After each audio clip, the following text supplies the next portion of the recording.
Hello everyone, welcome back to our channel. In today's video, we are going to show you how to send a gift card using Cash App. A quick and modern way to surprise someone with cash they can spend however they like. To get started, open Cash App on your phone.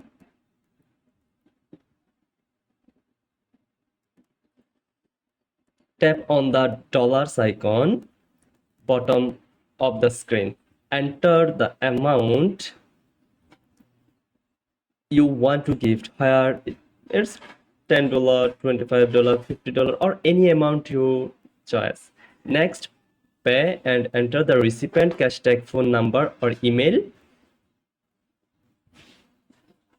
If they don't have a Cash App account yet, they will be invited to create one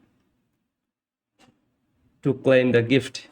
If the note section, type something like happy birthday or gift for you. This adds a personal touch, just like a traditional gift card message.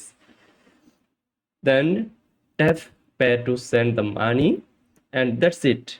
You have just learned how to send a digital gift card using Cash App link. If you found this tutorial helpful, don't forget to subscribe to our channel. Thanks for watching. See you in the next video.